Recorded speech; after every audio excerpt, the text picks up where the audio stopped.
ये पैराडॉक्स हमारे अस्तित्व पर ही सवाल खड़े कर देता है। हमारा अस्तित्व ही आखिर क्यों है? आइए इसके बारे में जानते हैं। ये पैराडॉक्स अस्तित्व, एग्जिस्टेंस और शून्यता, नथिंगनेस से जुड़ा हुआ है। ये सवाल उठाता है कि अगर कुछ भी नहीं होता तो कुछ भी नहीं होता, लेकिन अगर कुछ भी नहीं होता तो कुछ भी नहीं कैसे हो सकता है?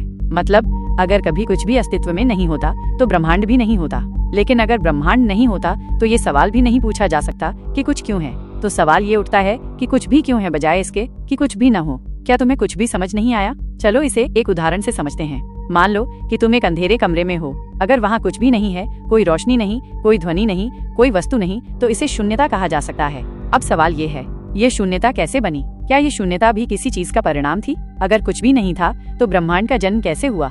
आधुनिक विज्ञान कहता है कि ब्रह्मांड बिग बैंग से पैदा हुआ, लेकिन बिग बैंग से पहले क्या था? अगर कुछ भी नहीं था तो बिग बैंग की शुरुआत कैसे हुई? चलो अब तुम अपने अस्तित्व पर विचार करो। तुम इस समय यहाँ बैठे हो और सोच रहे हो, लेकिन तुम हो ही क्यों? तुम क्यों मौजूद हो? क्या तुम्हारे अस्तित्व का कोई कारण है या ये महज एक संयोग है?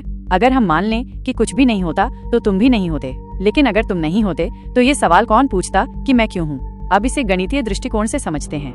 गणित में शून्य को अक्सर कुछ भी नहीं के रूप में माना जाता है, लेकिन शून्य कोई संख्या है, यानी ये भी कुछ है। तो क्या वास्तव में कुछ भी नहीं जैसी कोई चीज हो सकती है? अगर शून्य सच में कुछ भी नहीं होता तो गणित में इसका कोई मतलब नहीं होता। दार्शनिकों ने इस सवाल पर सदियों तक बहस की है।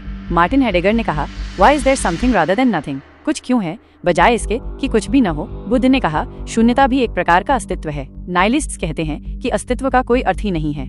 आधुनिक भौतिकी में क्वांटम फ्लक्चुएशन का सिद्धांत बताता है कि कुछ भी नहीं जैसी कोई चीज नहीं होती। क्वांटम वैक्यूम में भी कण और प्रतिकण, पार्टिकल्स और एंटी पार्टिकल्स क्षण भर के लिए बनते और नष्ट होते रहते हैं, यानी कुछ भी नहीं भी वास्तव में कुछ है। नथिंगनेस और अस्तित्व, एग्जिस्टेंस के बीच की सीमा स्पष्ट नहीं है। अगर कुछ भी नहीं होता तो कुछ भी नहीं जैसी चीज भी नहीं हो सकती। ब्रह्मांड क्यों है? हम क्यों हैं? इसका जवाब आज भी विज्ञान और दर्शन दोनों के लिए एक रहस्य है। अब तुम्हें कैसा लग रहा है?